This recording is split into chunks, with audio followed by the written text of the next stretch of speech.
Hello, and welcome to Recapping with Delora and Ashley. Please follow us on Instagram, Facebook, and Twitter at Recapping Podcast.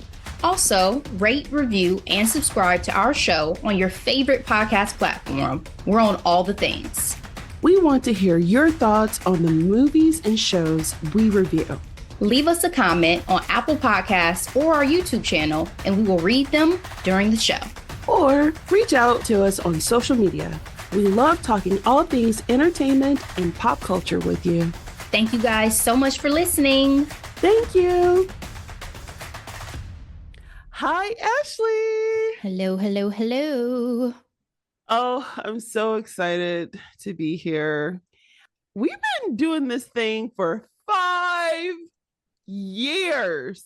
Ashley, can you imagine? Time flies. I mean, I can't believe it's been 5 years since the pandemic because we started this in the fall of 2020 and really had no idea how much life was going to change during that time. I mean, obviously, with so much tragedy going on around that too, and we just had downtime and wanted to bring joy to ourselves and to others. And exactly. We have continued to, what I love, I mean, life in general continues to surprise you and there are firsts and new things to discover. But the podcast has yet to feel stale or like, you know, still having many firsts, doing a lot of new things, new territory to, you know, go down. We're even starting video podcasting. Yes. You know, all these things we've talked about for a long time have been on our podcast vision board, I guess one could say. Like, we're still ticking those things off. And that's just really exciting. Like, I don't know what I envisioned 5 years from when we started would look like, but I think, you know, I'm very happy to continue to go down this path with you and our listeners and eventual viewers. And, you know, recapping pod, baby. Let's go.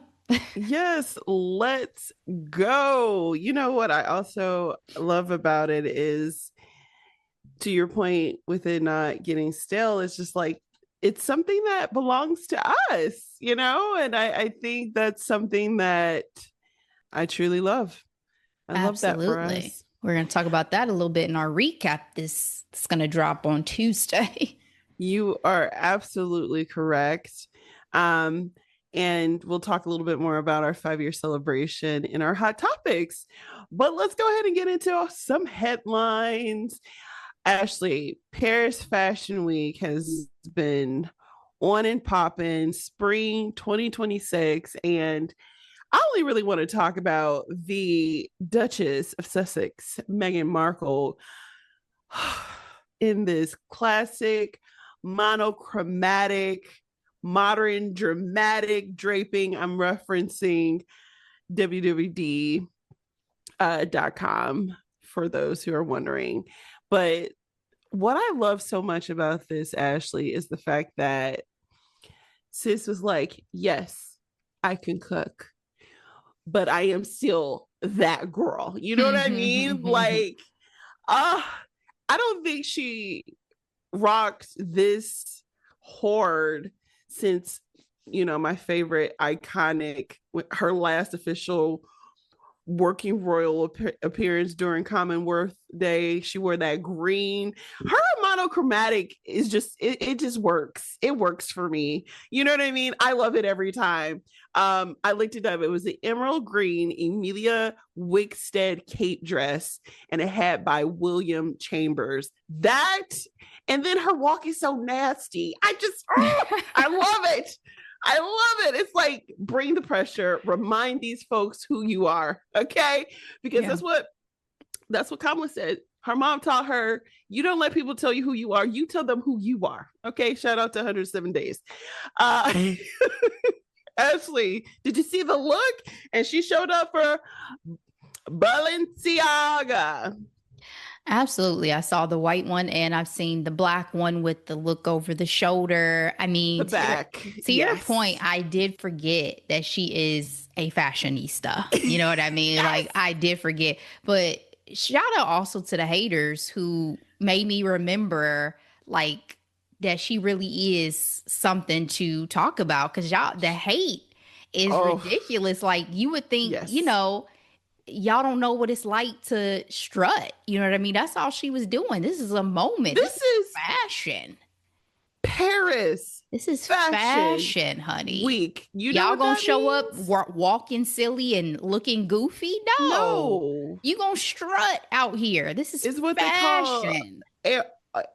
aura. That's what the kids are calling it. We called it, swag, vibes, what have you. It's that X factor. It's that je ne sais quoi, if you And will. if you don't have it, you fake it in moments Whew, like this. You're on that part. camera.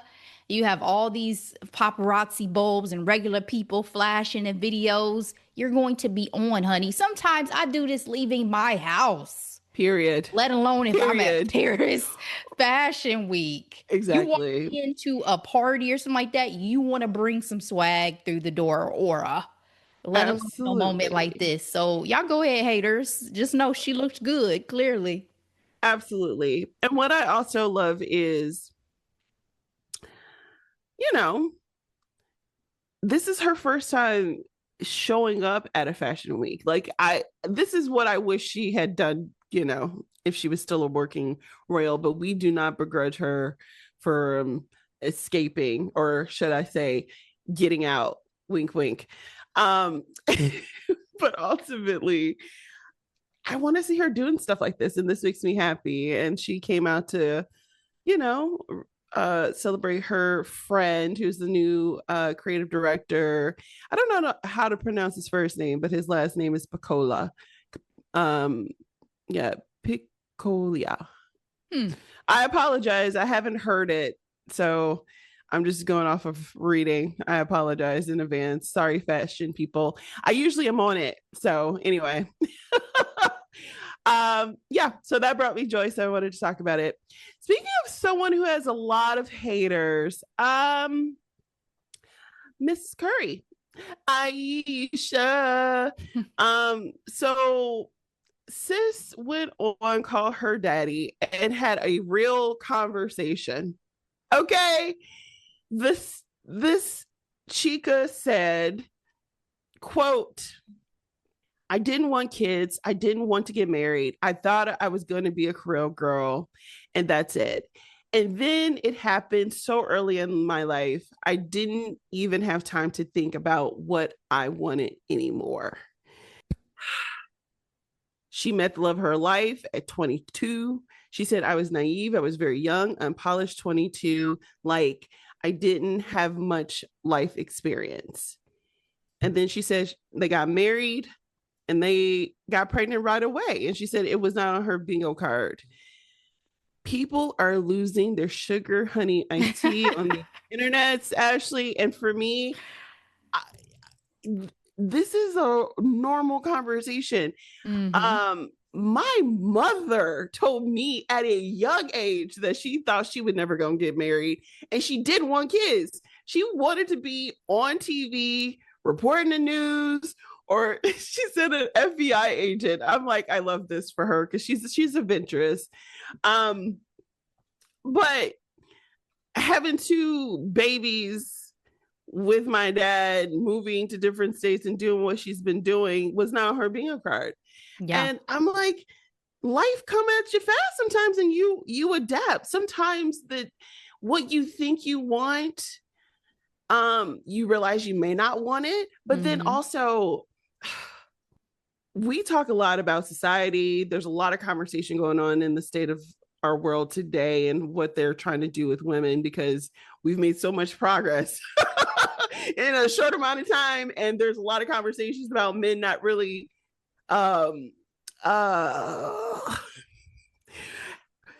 being able to how do I want to say this, Ashley, meet the moment, shall I say, when it comes to the education and the accolades and the independence of it all. It's a lot of conversation in Bodily recent autonomy. Mm-hmm. girl body autonomy. It's a lot of conversation around young men of the loneliness epidemic or the failure to launch. Those are the kind of conversations that are going around men these days. But I truly believe societies for millennia have kept women young, dumb, and pregnant on purpose. Of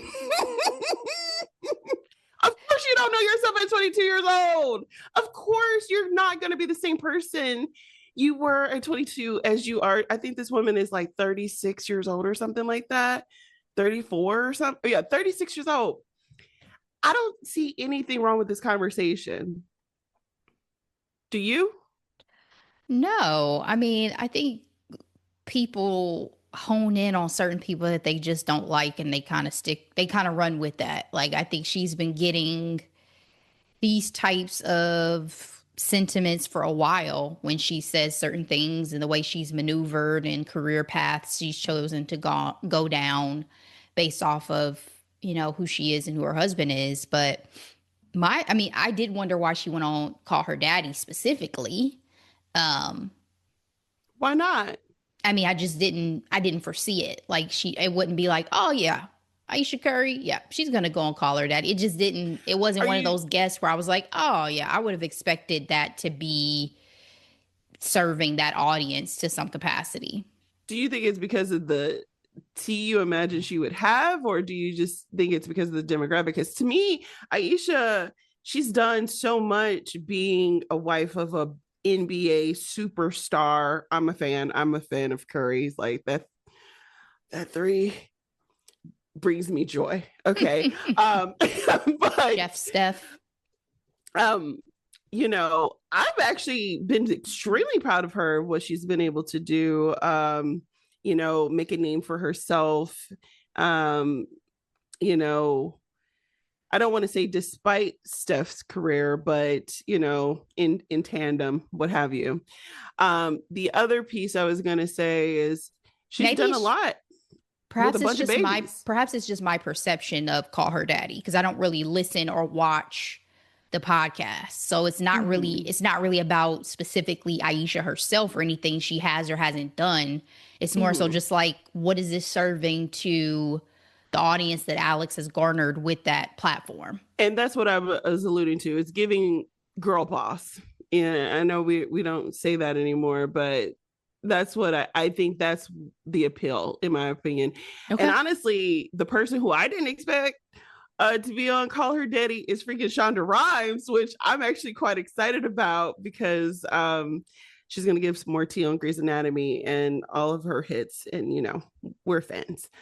So I just feel like, yes, her husband is a future Hall of Famer. Yes, he is who he is, but I just feel like she's allowed to have her opinion about her life. Sometimes life do come at you super fast and you adjust. And yes, she has money, and yes, she has recognition, and yes, whatever. It's like, people, to your point, don't like her, and I think they just are running with it. I feel like at first she was a pygmy, because you remember back in the day she was really big on like, oh, you got to cover up, because she was very conservative. But again, she was young. Then she had that third baby and it was like, let me show some skin. I'm like, this is what we call growth. We want growth. Like, we want autonomy over our bodies and, live our best lives. Yeah. I mean, I think people are always going to have opinions, obviously, but absolutely entitled to tell her own story. If she writes a book, whatever else she chooses to do, that's totally up to her. And that's Steph's wife. Like, it's always funny when people talk about other people's spouses as if, their spouse has not had, as if their spouse has not had the most in-depth conversations with them more than anyone else possibly could. So I'm going to highly doubt anything that Ayesha says is a surprise to him specifically. So that part, they'll be fine. They'll be just fine. That part. All right.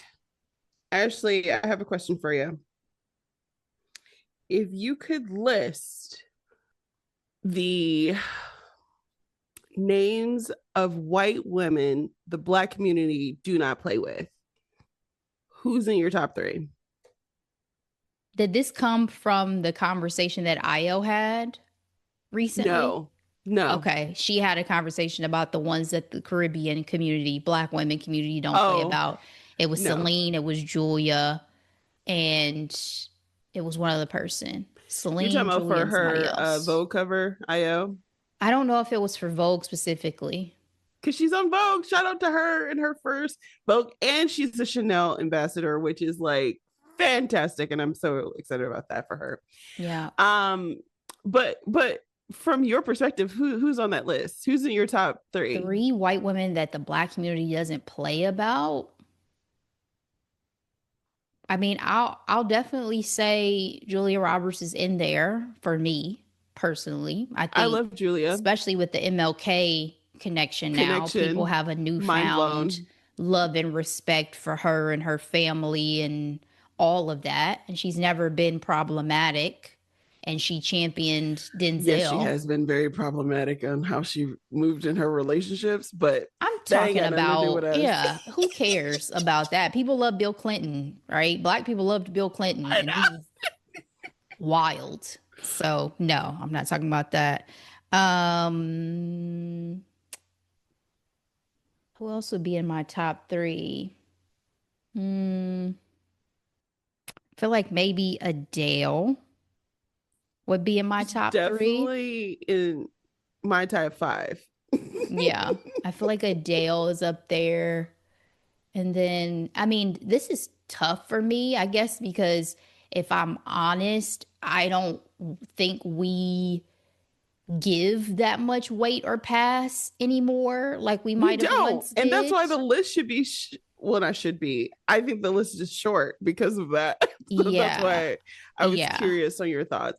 So for me, it's like Celine Dion, um, Halle from Paramore, and Dolly Parton. Well, I saw Haley's comments recently, but I think Haley is still a little niche. I don't know how mainstream I feel like she is amongst Black people in the same The Black ways of people who like know her love Celine and her. Yeah. Julia and some of those folks. So what I'm trying to get at is our dear Dolly Parton just recently came out and said, quote, I ain't dead yet. She has canceled some recent tour dates, and her sister is out here posted saying, send some prayers to my sister. So people were freaking the F out, me included. I am people.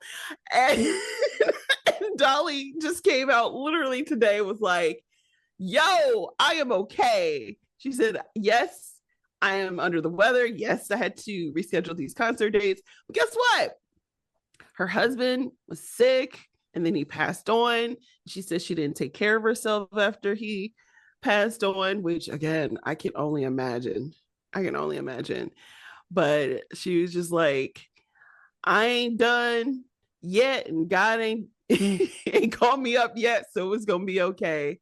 Did you see that news of Dolly Parton? Absolutely. And this is why even when people pass away and stuff, I'm always like, I can't listen to the family or anybody else. If it's not coming from the person themselves about anything, I have to take it with a grain of salt because, like, your sister panicked the community of Dolly Literally. Parton fans thinking she Yes. might be sick on her deathbed and then comes retracts it and says, oh no, I'm very much into the power of prayer. Like, ma'am, then you keep that to yourself in the house. There's no I felt reason to like be she putting knew that out there exactly what she was publicly. doing. I'm like, sis, And I like, had never even knew she had a sister till listen, now. I knew she came from a large family, but never heard about this sister ever either. You know what I mean? Like we tend to know really famous, people in their families. Had no idea. So when I first put this on our agenda, I was gonna come at this completely different before Dolly sent that video. She was like, hold your horses. All right. I'm still here. I I'm don't think you should still say that about here, anybody these days unless they're here, like hospitalized or here. we know they're battling some type of illness. Like, don't even Kind do of that. like Jamie Foxx from several years ago. You remember when that went down? It was like Do when I his daughter called remember? for, Yes. yeah, I know. Yes. This brings me so much joy. Huntrix, the singers for K-pop Demon Hunters. I am just so happy they're getting their time in the spotlight. The actor voices were definitely the first of the rollout, especially as the momentum of the popularity of this iconic Netflix movie. Shout out to our recap. Please check it out. But what I love about it is that the singers are getting their due, because guess what? This song freaking Golden is like staying put on these charts. Taylor couldn't even pass them, and she just dropped an album that's about to, break records as always. But EJ Ardri, EJ Ardria Nuna and Ria Ami performed on Jimmy Fallon, and they did a fantastic job. EJ hit those notes. I just love this because obviously I love the soundtrack, but Sis is a songwriter. Okay. She wrote, I think, almost all the songs. Partner up with I forget his name. Teddy is his first name. I'm forgetting his last name. But what I'm trying to say is she went through K-pop boot camp. She didn't make it. And I love that she still managed to literally find her voice and to continue to make music. And it's crazy when things don't recognize people who go on to be huge, successful. Right? Oh my gosh. Like, who said no to her? Especially with those notes that she was hitting. And I just found out, because I knew Golden. I think this is why I enjoy the soundtrack so much, is like, people don't sing loud and big like anymore. Everything is very like, Billy whispering and borderline crying in a microphone. Like, we're going up. Like, being able to do that karaoke and all that, it's fun. I don't know. I have a blast personally. But I thought the note that she hit in that song was her highest note. Apparently, she hits a D6 in How It's Done. So I'm like, oh, so this is light work. Okay, got it. But what a springboard to show off her talent. I know. And she said she hit has it out a single the park. Coming out. Where do you go from here, girl? Where do you go from here? Where do you go? And what I also enjoyed is Jimmy's a fan. I'm like, of course Jimmy Fallon's a fan of this. So this did you see definitely the his speed? No, yeah. I have not seen the performance, but this is definitely his speed, and his level of enthusiasm is the perfect place to go. And they were on SNL recently as well. Shout out to my future BFF, Bo and Yang, dressed up as Genu. And Bed Buddy hosted. I just love that SNL. What I hate is SNL ain't got no Black women on the show anymore, but that's a whole nother conversation. Shout out to you, Ego. We miss you. But I think what that's proved to me is like they recognize that adults have enjoyed this just as much as children, and it just was crack. Did you see the SNL skit? No. I mean, I saw Bad Bunny's intro though, that I did catch, and I do need to brush up on my Espanol. I will say it's funny and I recommend it. So yes, the singers behind Huntrix made their way essentially on NBC. So SNL on Saturday, Fallon on Tuesday. Love, love, love. And then speaking of love, we adore Black love. Congratulations to Ryan Destiny and Keith Powers. They are engaged. Quote, we're floating. I am looking at essence.com. And yeah, I just love how all the girlies are getting engaged. I mean, we have Ryan, we have Coco. Who else do we have? We have Normani. Oh, these pictures are so gorgeous. They're so beautiful. Oh, okay. Um, I'm happy for them. They broke up at one point, but they have gotten back together and now they're going to the altar. Yeah, so they met in 2015, they dated and broke up in 2022 and reunited in 2023. What do they call that, Ashley, when people they spin the block? Spinning the block. Yeah, I was seeing in Essence article that he said he'd been planning to propose for a year and a half. So he has some things cooking for a little while, but they are like 90s black love vibes to me, which is what I've Yes. always enjoyed about them as a couple. And I enjoy them separately. So once they got together, I was like, Yes. Ryan, I see you because I have a special place in my heart for Keith. And especially for this like generation, I didn't Yes. know if these kids were gonna make it. I think I told you over the weekend, I was like, I wonder if they broke up the first time because Ryan was like, you're not taking this seriously enough.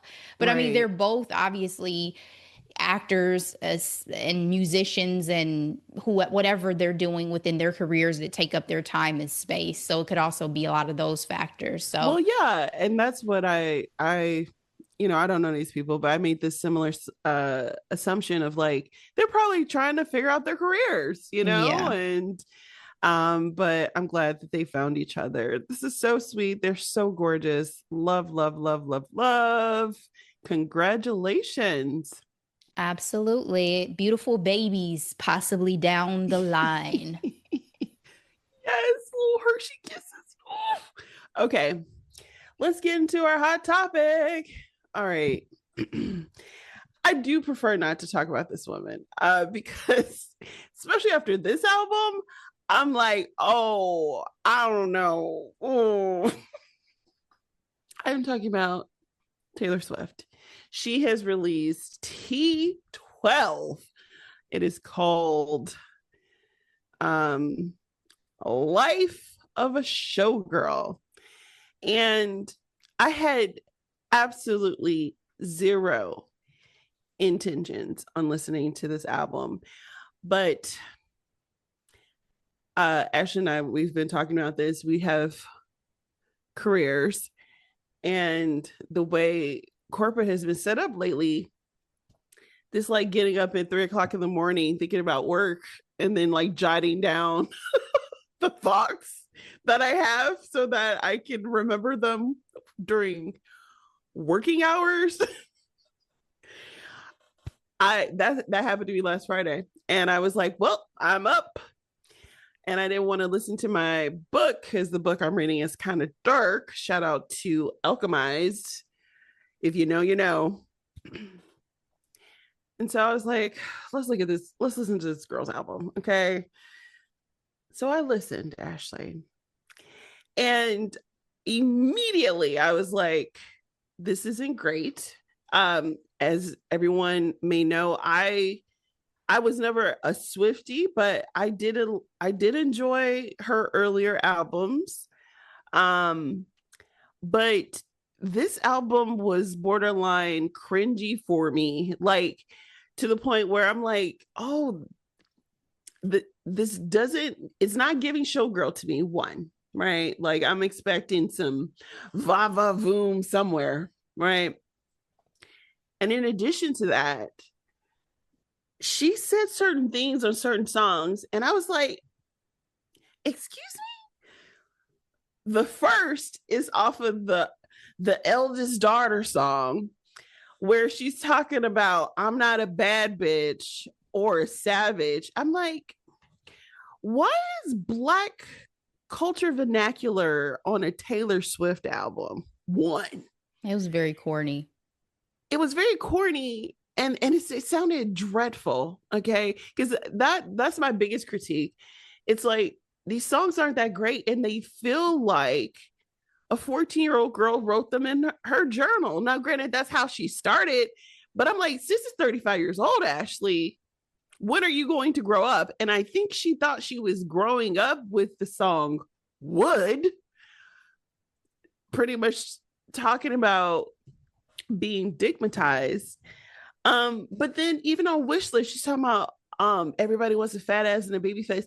I'm just like, this doesn't make me feel comfortable as a Black person. It feels like somebody's punching down. It's like I saw several people's critiques online that I actually really appreciated. One came from this white man. I don't know him from Paul.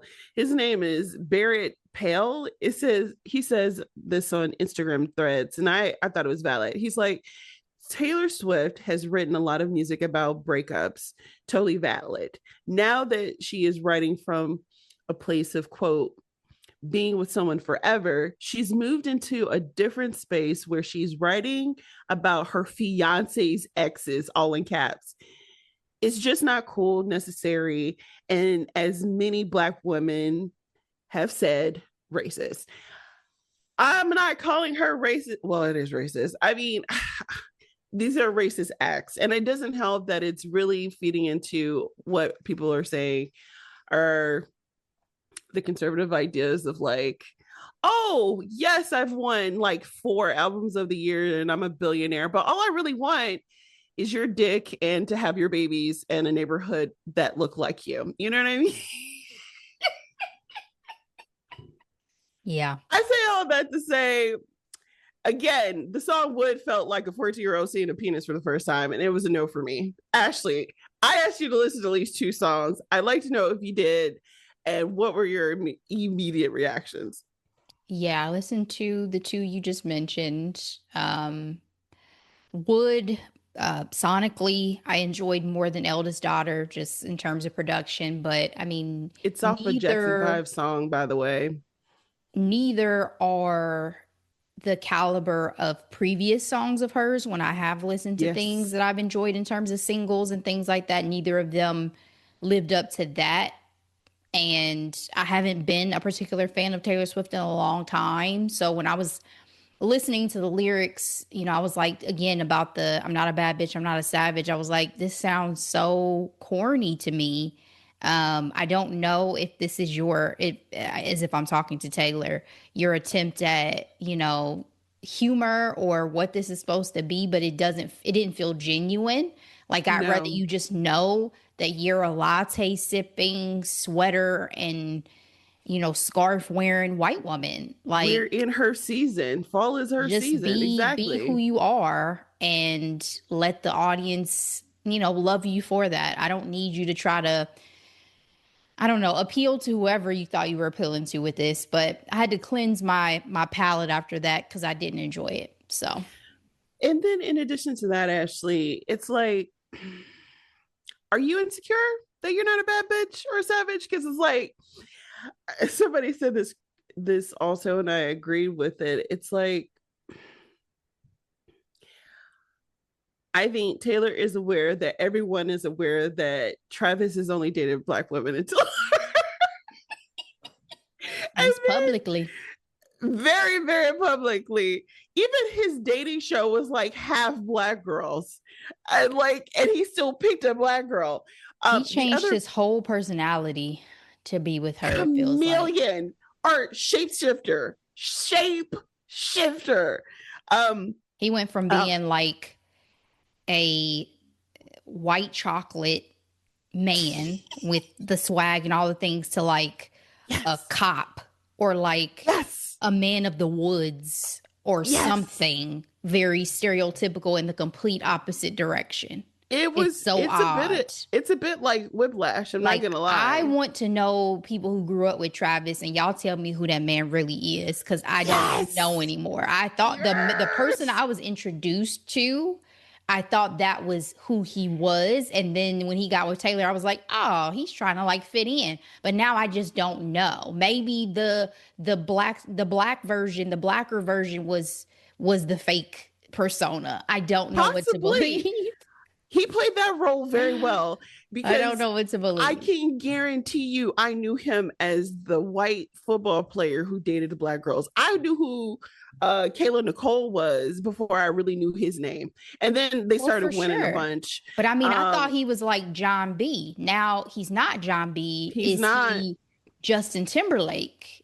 and Bieber, where they do it when it makes sense. I mean, not this drastic, obviously, because I don't feel like Yeah. either of them went this drastic when they made certain decisions with their love lives. But y'all get my point. My point is, who is Travis really? So, two main parts I wanted to highlight also with this is like, because she also in Opalite talks about Onyx nights and your girl was only with you for the pictures and you were alone, but now you're with me and we have Opalite. Like, you went from dark to light essentially. And for me, it's like, why are you talking about this man's exes? Like, that makes you look very insecure, Taylor, because it's like, they ain't got nothing to do with you. Nothing to do with you. And it feels like you're punching down and again making yourself the victim or a petty winner or something. I don't know. Um, and then somebody also said this they call themselves online vanities. It's more than just Travis one X. Oh, okay. It's more than just Travis one ex. Travis' last three ex-girlfriends have been black. Three of Taylor's exes are married or dating black women.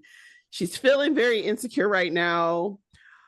Poo on her. And people immediately were like, which exes are dating black people?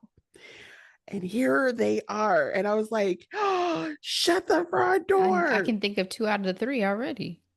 Yes. Okay. Um, where is it?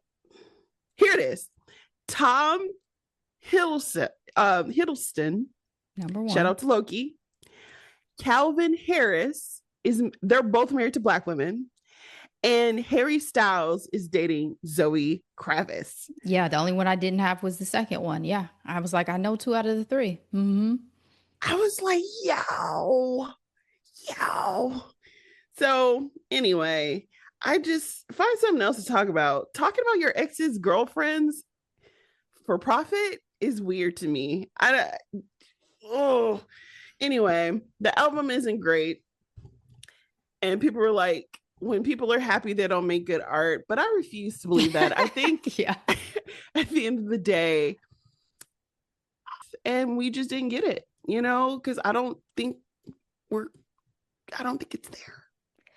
I mean, some people get stunted at certain she has ages. been stunted her entire career then.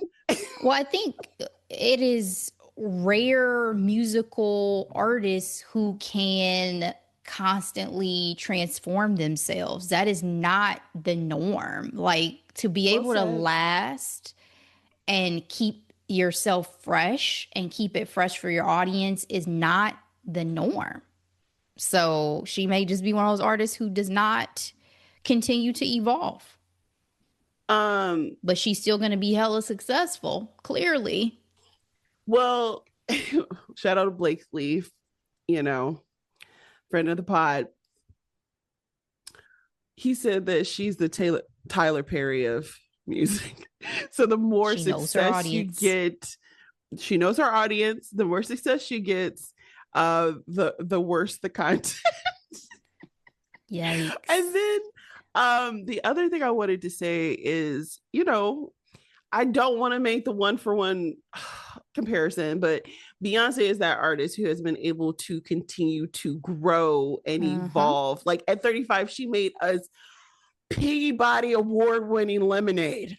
Okay, that should have absolutely won Album of the Year, but you understand what I'm trying to say. It's going to make me upset. Yeah, this is why I don't like the constant comparison between them, because it's not the same. It's disgusting. It's disgusting. Yeah. But this is not going to be a Taylor Swift bash session. I have said my piece on other podcasts. Y'all can go back and listen to those if you please. Exactly. Just know, don't tell me anything about Taylor Swift being like Beyonce. I don't want to hear it. No, but I just reached, there are other artists who made transformative music by the age of 35, and I don't think we're getting that. I think she's in her billionaire bag and Swifties are eating it up. And the Discord has been very, very entertaining. I was looking forward to the eldest daughter song though, because I was like, I understand that plight so well, and she disappointed me on that one. So let's talk about some happy things. 5 years, Ashley. We are 5 years old, our podcast, and I love to get your top 5 moments. Yeah, I had to make a little list, and I've still been thinking about this. This is not going to be necessarily in any particular order. And some Neither of will mine these be. our OG fans know about Yes. Abby, but here we go. Um, in conversations, just have Of to say, course. big Yes. highlight. Love to talk to people, love to get insights, love to build relationships. Hannah Beekler, in particular, was one that really stands out for me because she is from where we're from. She Yes. is Black excellence in terms of the work and the art that she's making. She's such a genuine person.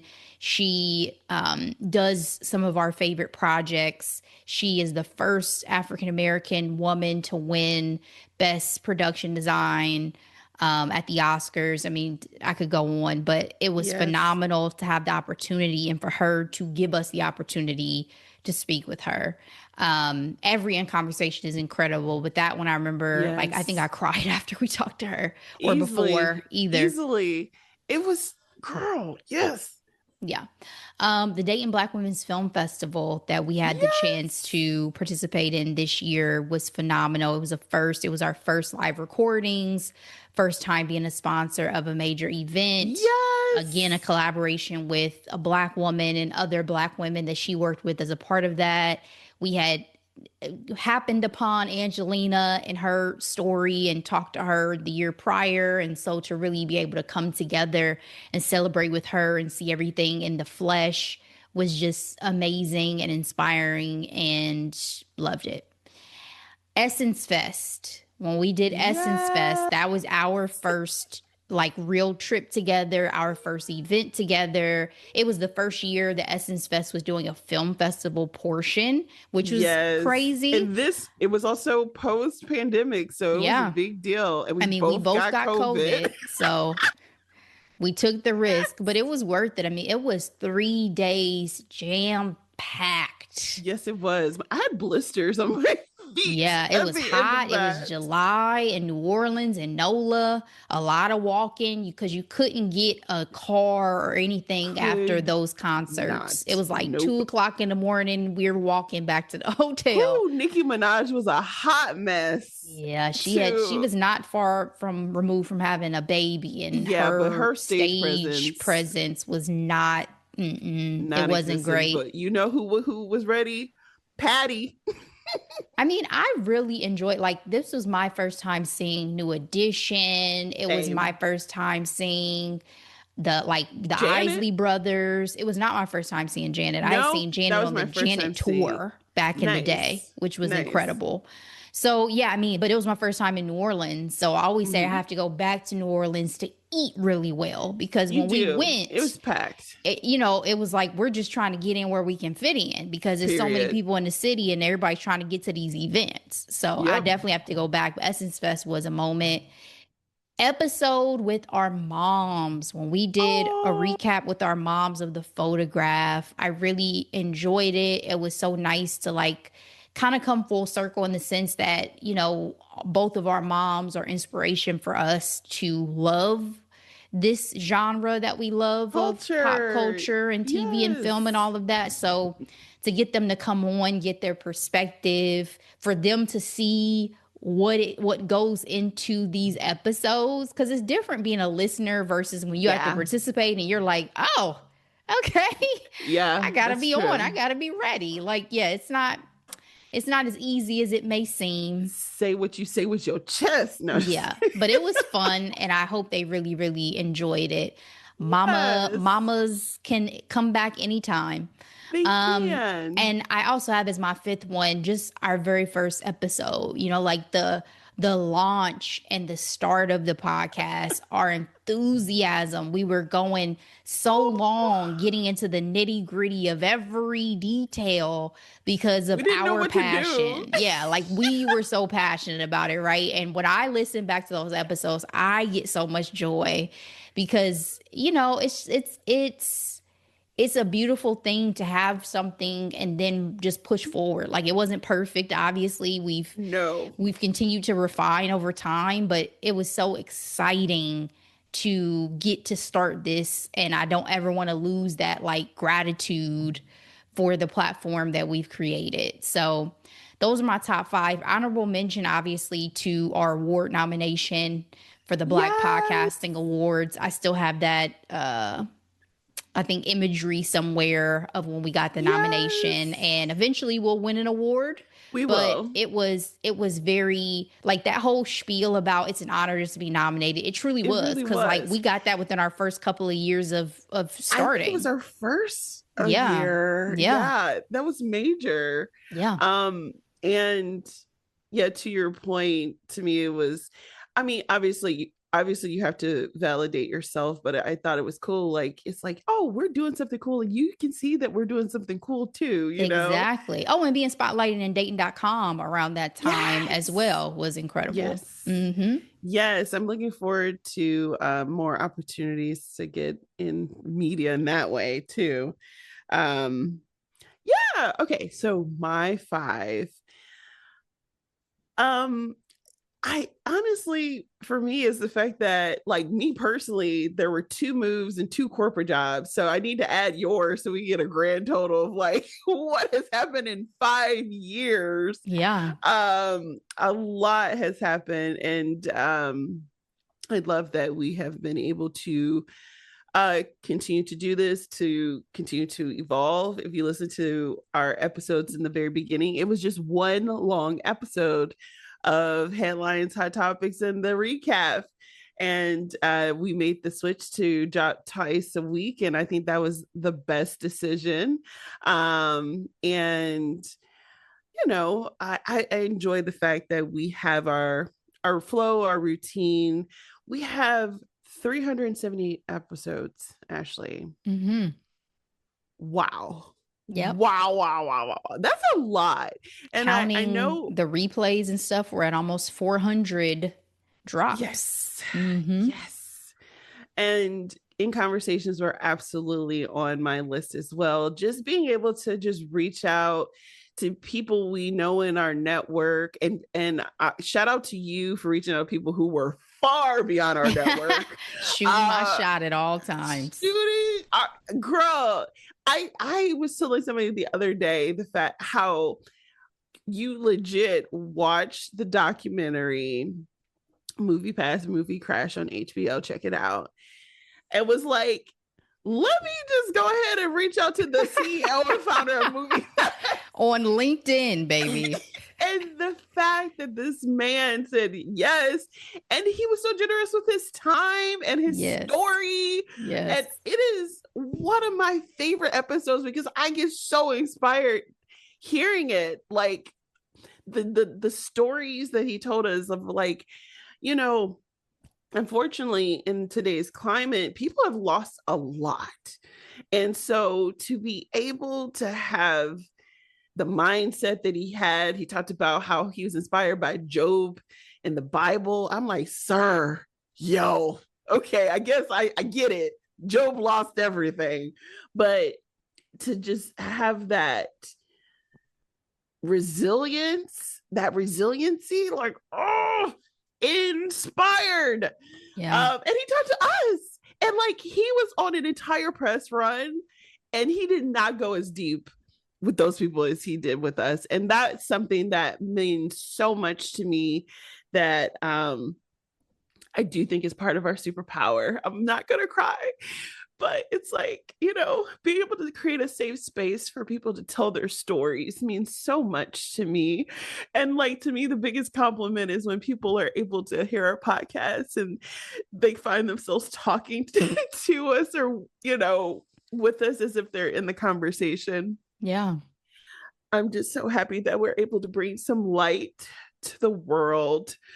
And shout out to Black people, because to your point, like, that's so lovely that people will even take the time to read a message from a stranger who just cold message them. Like, Yes. I am never afraid to shoot my shot, and I will, but it doesn't mean I'm It expecting is a something that I admire response. about you, my friend. Yeah. Like, so yes, thank you to the Blacks for always giving us an Listen, opportunity to have the conversation. especially every Black woman we've ever had on this podcast, also. Mm-hmm. Like, Mm-hmm. there is the shorthand that we have is something that I love so much and I appreciate.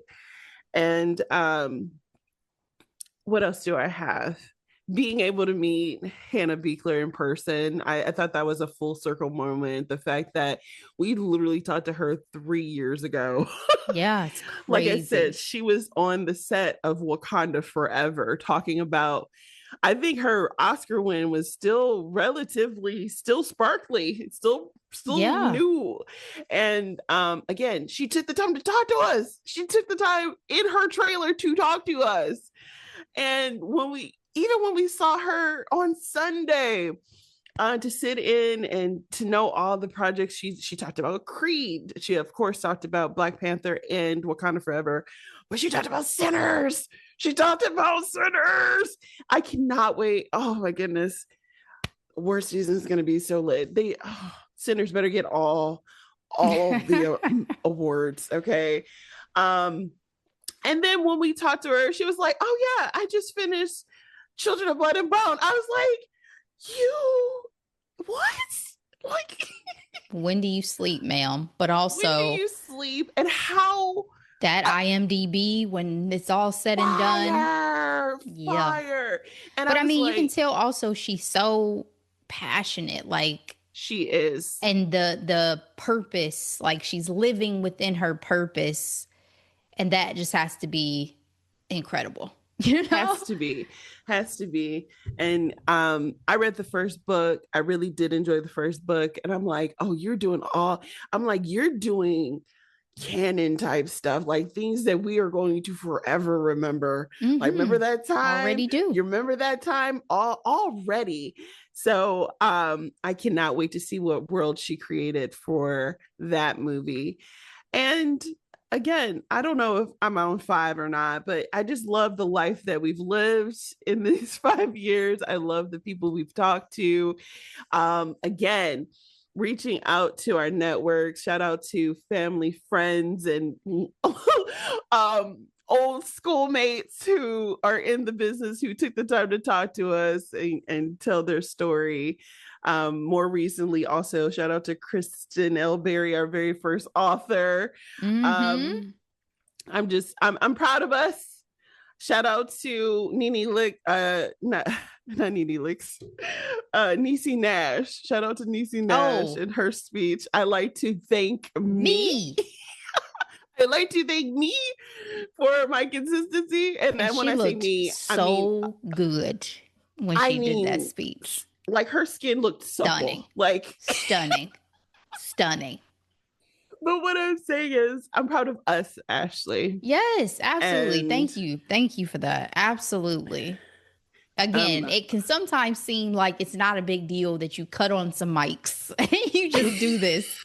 The amount of but people prep be scared. I that forget people are terrified. it's beyond. I mean, public speaking is something some people rather die than do public speaking, but it's also there's a lot of prep that I mean, anybody who does podcasting knows it's not this simple thing. There's a lot of prep that goes into it. It's a You're lot of work. doing It's a this lot of work. consistently. We It's edited. yeah, it's a whole thing. And I just heard Alex Cooper talking about this with the launch of her ad company, that she keeps her marketing hat on at all times. That's really what one of the big differences is for her, is that she is a marketer and she's always thinking about how to push her product. And I feel like that's a piece. Again, there's when you're doing this, you're a host, you're a producer, you're an editor, Yes. you're a marketer, Yes. you're playing all these roles. And for this podcast, it's just me and you. So we are literally Yes. trying to play all the roles and fill all the gaps and push our podcast out there. So again, that's what keeps it fresh and exciting too, though, because there's so many more frontiers to get to and continue to grow and evolve.